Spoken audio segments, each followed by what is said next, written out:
on C-SPAN 2. You can also watch online at cspan.org or listen live on the free C-SPAN radio app. Next, White House National Economic Council Director Larry Kudlow and former Chicago Mayor Rahm Emanuel. They discuss workforce development issues at the annual Wall Street Journal CEO Council meeting in Washington, D.C. From earlier this month, this is about 50 minutes.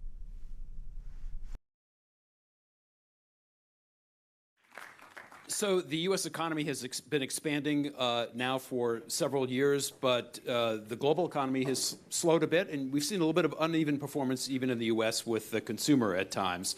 And did somebody say recession? Let's talk about these issues with Larry Kudlow, who's the assistant to the president and director of the National Economic Council at the White House, interviewed by my colleague Nell Henderson, who's the economics editor from the Wall Street Journal. Please welcome them.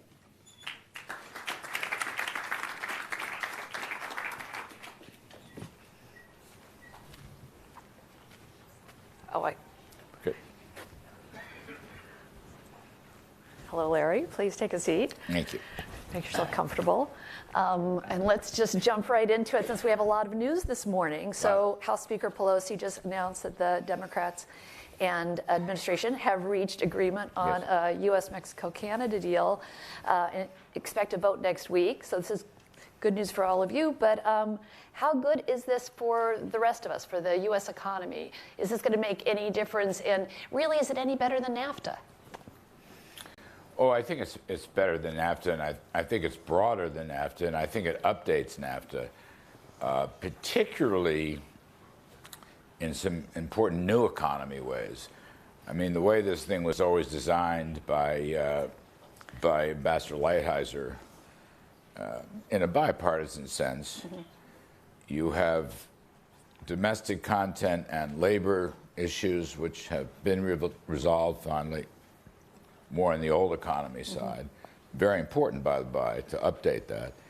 But you also have new economy issues, in particular intellectual property rights, which had never been put into one of these trade agreements before. And I think financial and digital services, too. They're going to make a big difference, and I think you're going to get a lot of investment that we might not have had. And I had just pulled out some of the estimates from the International Trade Commission, the ITC. And I know this is very imperfect, and they acknowledge this is very imperfect. But a lot of people were quoting numbers from the ITC, you know, lower numbers, but actually they gave wide ranges of impact on the U.S. economy over a period of several years. And I just wanted to put that out there, like on jobs.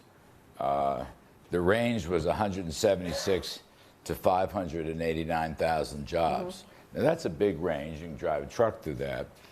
But it does reflect uncertainties about better investment, better risk-taking. So the midpoint of that range is 382,000 jobs. And that's a gigantic number. And similarly on GDP, real GDP, there was a very wide range of 35 basis points to 1.2%. And the midpoint of that was 0.75%.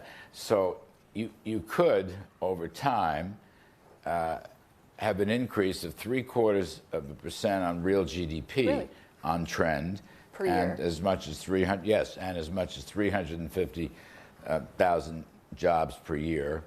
Those are big numbers. Those are very big numbers. And one other point I want to make is there's a currency stability provision in there that's never been done before, and that's why we always thought this was a template of a trade agreement. So the economic growth impact of NAFTA or USMCA is very, very substantial. Worker, defense, domestic content, very, very substantial. And new economy breakthroughs, very, very substantial. And really, these are our big trading partners. As you know, I know China is a sexier topic, but the reality is total trade in North America, total trade with Canada and Mexico is basically slightly more than twice what it is with China. And when you say template, is this the type of agreement, a template for other trade agreements you think you could apply to other trading partners? I think so. And as you know, we're in negotiations with China, of course. We're also in negotiations with some breakthroughs on Japan. And we're also in negotiations with the EU. We may be in negotiations with the United Kingdom if that works out. So, yeah, as a template, I must say, look, I have known Bob Lighthizer for a very long time. We were both Reagan first-term Cub Scouts together, so that's how far back we go. I think he's the best trade negotiator in the business, and I think he has created a template, and it's going to be a very pro-growth template. All right, let's shift to the sexier topic, as you put it, which I'm sure is on everyone's minds here. The Journal reported this morning that U.S. and Chinese negotiators are planning to delay the tariffs on imported Chinese goods that are scheduled to go into effect this weekend. Do you want to confirm that publicly here? No, I cannot confirm that. I want to say but a couple of things. But it was in the Journal. It must be true. Yes, I understand. It's a fabulous newspaper. So, a couple things. I'm not going to go into details, but I will say this. The president has struck a very constructive and optimistic tone, particularly in the last week or two, in his public comments, his tweets, and so forth, which is a good thing. My friend Henry Kissinger just returned from a week in China and reported back, he was in the office last Friday, that the Chinese hierarchy, including President Xi, had a very positive attitude towards phase one. So you have the two leaders. On the other hand, I also bound to say that President Trump, first of all, there is no final. Second of all, he has said if it is not satisfactory, if it's not the kind of deal he wants, then the December 15th scheduled tariffs will go back into place. So there's still a possibility. They're still on the table. Yes, there is. I don't want to sound pessimistic. You know, I don't want to spin that. I'm just saying the reality is those tariffs are still on the table, the December 15th tariffs, and the president has indicated if the short strokes remaining negotiations do not pan out to his liking, that those tariffs could go back into place. So they could not, but they also could. There is no definitive decision on that yet. Okay, then how long is it going to take for us to get to a phase one deal? Many people in the administration have said we're close, but then the president said last week we could wait until after the election. Which is it? Well, he's giving you a wide range of options, yes. Which I reckon is the mark of a good negotiator. And I wouldn't want to comment any further on that. This has never been time-driven. There's no arbitrary deadlines on this. December 15th will be a very important date. No question about that. Okay. So there's a week, some odd to go. But other than that, look, it is what it is. The president said it could go on, it could go on. If the president is happy with the outcomes that are being negotiated by Secretary Mnuchin, Ambassador Lighthizer, then it may, it may work. Okay, sticking points. We've reported that agricultural purchases, getting China to commit to big purchases of U.S. agricultural goods, is a sticking point. How's that going? It's certainly a hot topic of conversation. What about Chinese demands to roll back U.S. tariffs? How's that going? Chinese demands to roll back? I believe that's also part of the conversation. Thank you. And then, some people have called phase one a mini deal. How significant will it be? And I believe my colleague John Bussey asked Mick Mulvaney this morning. Aren't we just going back to where we were before this whole enterprise? I think personally, and I have not read every detail. I'm part of the principals group, but I've not read every detail. The deputies group is meeting almost daily or nightly, so things are moving. But I think a lot of these chapters on ag, on intellectual property, on financial services, on currencies. A lot of the chapters have come beyond where we were. They have advanced the ball from where we were last spring when talks broke down. Okay. I have heard you and other members of the administration defend tariffs as a tactic toward the goals of leveling the playing field, making it trade fairer for American companies, American workers, stopping forced technology transfer and intellectual property theft. And I think a lot of the people in this room would agree with those goals. But at the same time, we've heard on executives' earnings calls and in interviews that the uncertainty is really making it hard for them to plan their budgets, their sourcing, their supply chains. And it's not just China. We've had new tariffs announced last week on Argentina and Brazil, and the president has proposed tariffs. We haven't implemented. We haven't implemented them. Okay, the administration has said it would. Right? I beg your pardon? Said it would impose tariffs on Argentina and Brazil? No decisions have been made. The topic came up, but no decisions have been made. I was uncertain about that. And proposed tariffs on France. And then there was last spring when the president threatened to impose tariffs on Mexico and then didn't. So there are many executives who have said this has caused them to hold back on investment and hiring, and there are many economists who have said this pullback is a significant reason for the global slowdown and U.S. economic slowdown this year. So how do you respond? Well, a couple things. First of all, the U.S. economy is in great shape and getting better, in my judgment.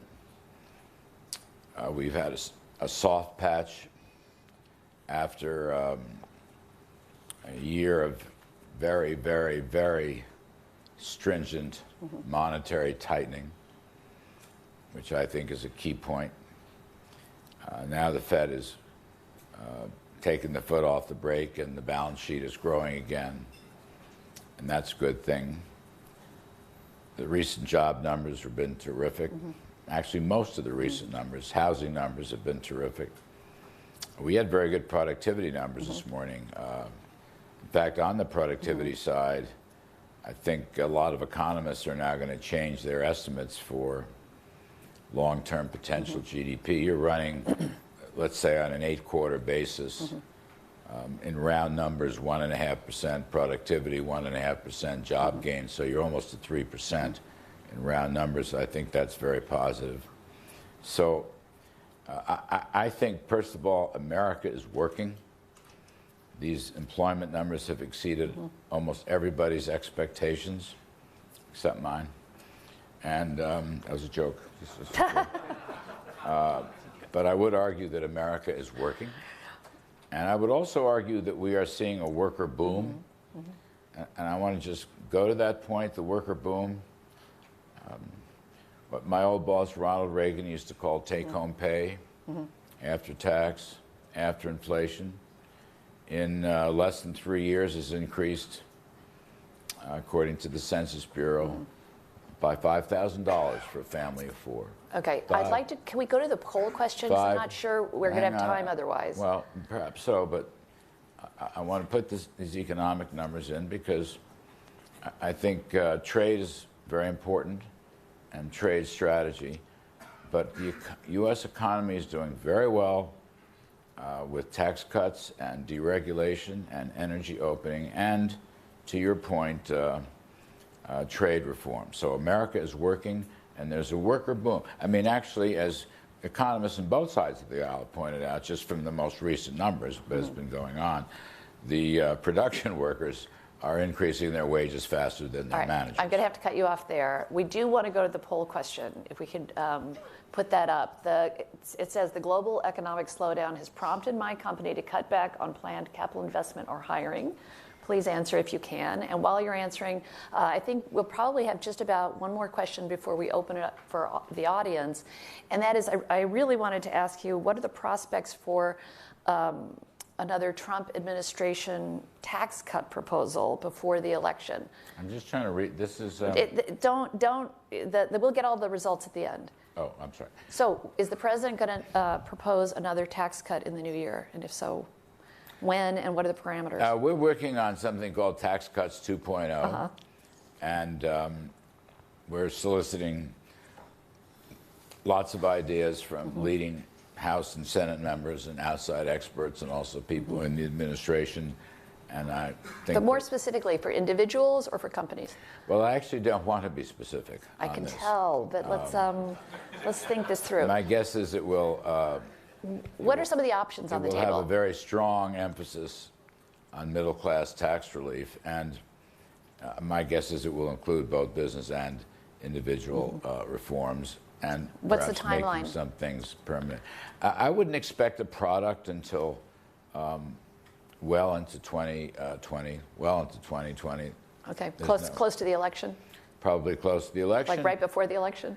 Well, it would be in effect, a sort of post-election planning document that, if elected, these are the kinds of approaches, pro-growth approaches, middle-class business, small business approaches that a second term would have. Yes. Okay. All right, John, do you want to take it away? Questions for Larry from the audience? Questions while you all are thinking. Larry, just for point of clarity, last week the president did say that he was raising tariffs on steel and aluminum from Brazil and Argentina because he felt that they had been wrongly devaluing their currencies. But maybe the rules didn't go through, but that's what the president planned. Let me ask you, though, about what you just said about the China trade deal, which is that you expect that what's being negotiated now to move beyond what was already agreed to by the Chinese in the spring. Can you give us, I know you don't want to get into too much detail, but can you give us a little bit more on that, a little bit more parameters, a little bit more understanding about what additional headway has been made on some of the tougher issues?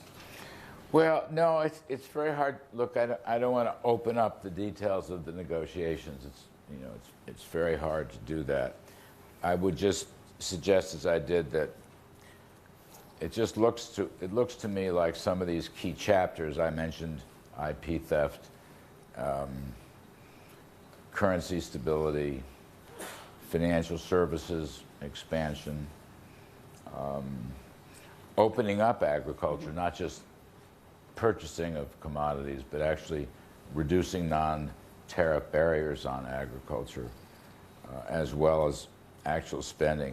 Now, because these things, John, are not resolved, I can't be too specific. Yeah. We've written about those in the paper already. Those aren't the real big issues like state subsidies to SOEs, forced tech transfer. Those are for a later date, I presume. Yeah, some of that will fall.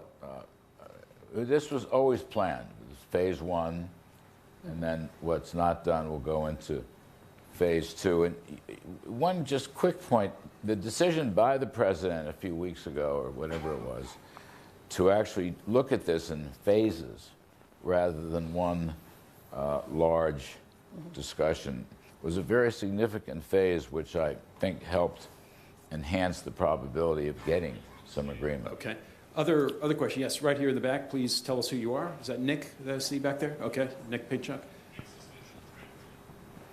I'm Nick Pinchuk from Snap-on, Larry. Thanks for being here.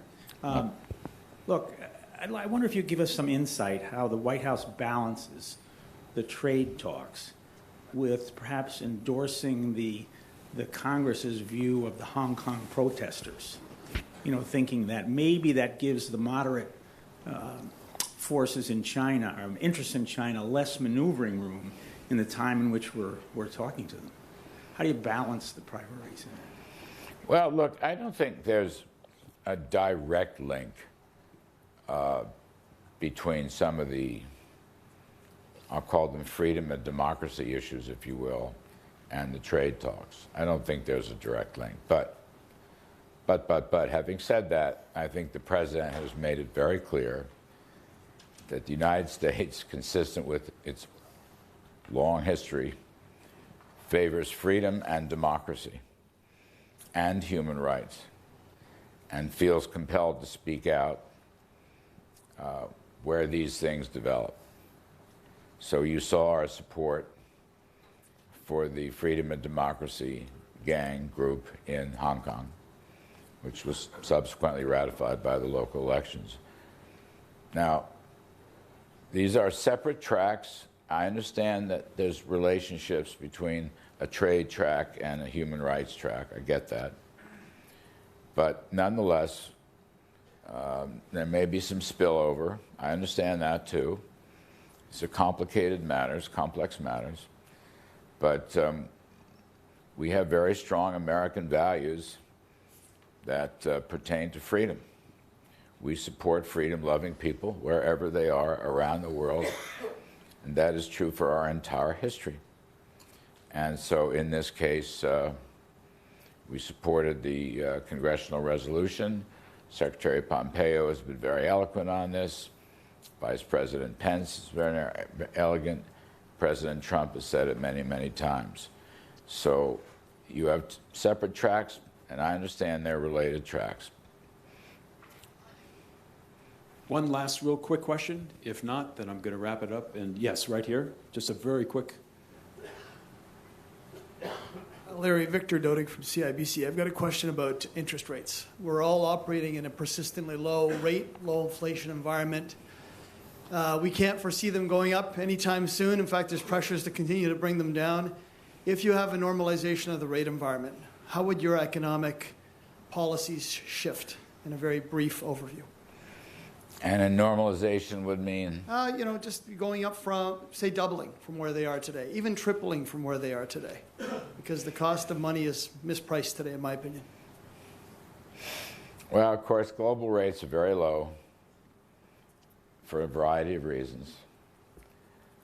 That word normalizing, I don't mean to pick at you, but I just don't know what that means.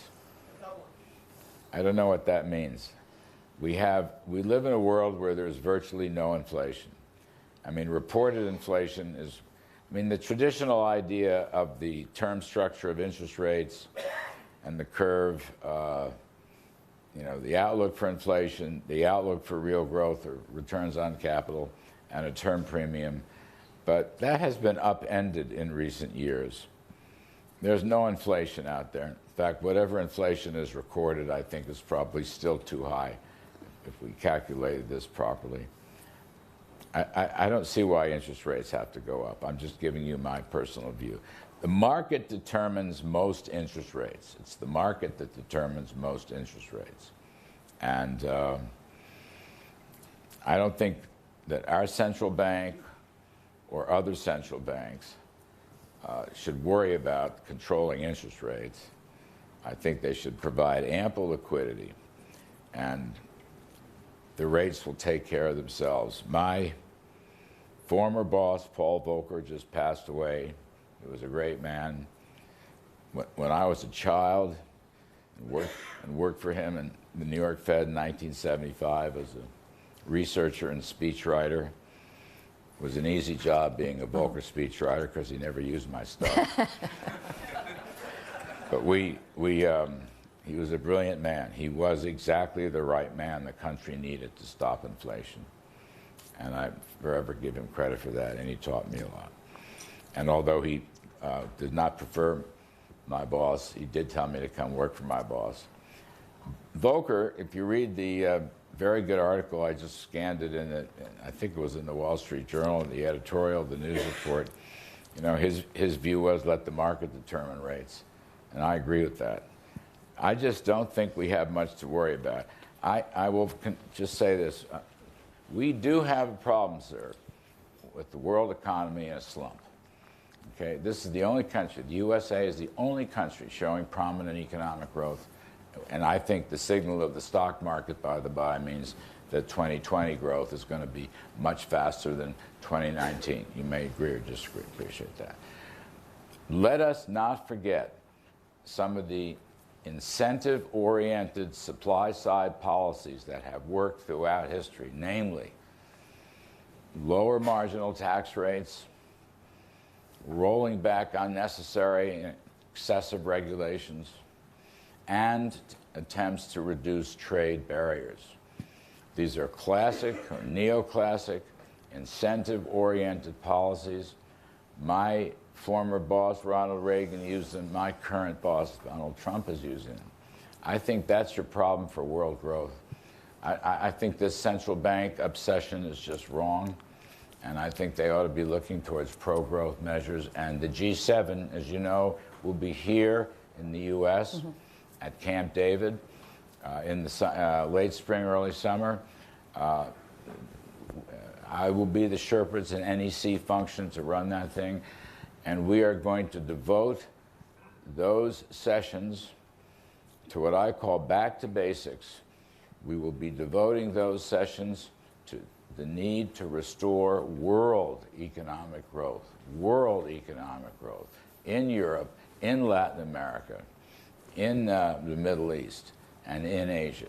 There are very few countries growing. Most countries are not. That is the single biggest problem that faces us today. We must restore growth and prosperity, and then lift those animal spirits as best we can. We will devote our G7 efforts towards that. I don't see that so much as a central bank function. I see it more as going back to old-fashioned supply-side incentive-oriented policies where we should reward success and not punish it. So good news on inflation, unless you're trying to raise your prices, I'm afraid. Larry Kudlow, thank you very much. Thank you. Thank you so much. Thanks. Pleasure meeting you. Rahm Emanuel was the mayor of Chicago between 2011 and 2019, also former White House chief of staff.